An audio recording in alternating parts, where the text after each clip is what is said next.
Bonjour et bienvenue à votre cours virtuel de techniques de culture cellulaire, élaboré dans le cadre de la formation en ligne des enseignants nouvellement recrutés, qui est dirigée par l'Université de Constantine. Pour commencer, voici les 6 points importants que nous allons voir dans cette petite présentation d'introduction. Permettez-moi de me présenter, je suis Dr Faiza Bellekhel, j'ai un doctorat en maladies infectieuses transmissibles de l'animal à l'homme. Je suis enseignante chercheur et maître assistante classe B à la fac centrale, Université Alger 1 Ben Youssef Ben Khedda.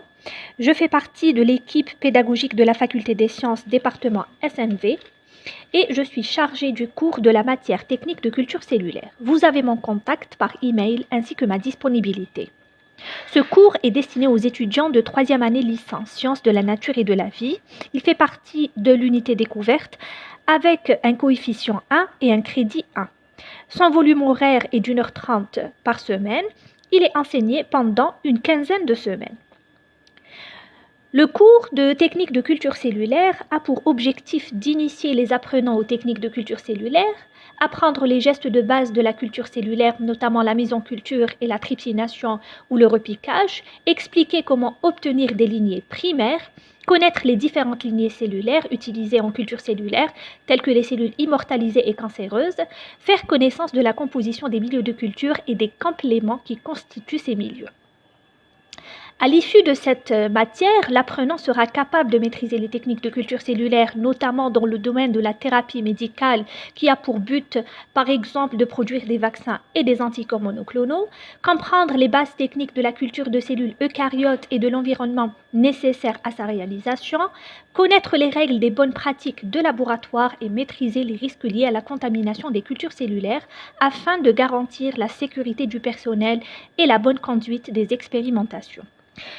Pour le bon déroulement de cet enseignement, je vous invite à accéder à la plateforme où vous allez trouver un ensemble de ressources et le forum de discussion afin d'assurer une bonne interaction. Pour pouvoir tirer le maximum de ce cours, il est recommandé aux apprenants d'avoir des connaissances préalables concernant les notions générales sur l'unité fondamentale structurale et fonctionnelle des organismes vivants représentés par la cellule.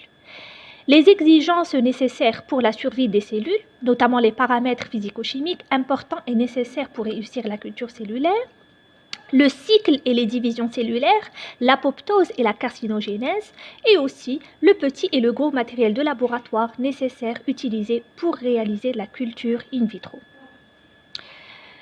Pour les modalités d'évaluation des apprentissages, celle-ci se fait par un examen final écrit qui va inclure tous les chapitres enseignés durant le semestre. Pour la table des matières, le cours de technique de culture cellulaire comporte 8 chapitres. Le premier chapitre est un chapitre introductif qui comporte des rappels de physiologie cellulaire. Dans le second chapitre, nous allons aborder la culture in vitro. Le troisième chapitre est consacré aux cellules en culture, à savoir leur origine, leur obtention et leurs caractéristiques. Le quatrième chapitre concerne les bonnes pratiques en culture cellulaire. Le cinquième chapitre est consacré à la cryoconservation des cellules. Le sixième chapitre concerne les problèmes de contamination des cultures cellulaires dans un laboratoire. Le septième chapitre concerne la viabilité, la cytotoxicité et la prolifération. Et enfin, le dernier chapitre est consacré aux applications et éthiques et les avancées de la culture cellulaire.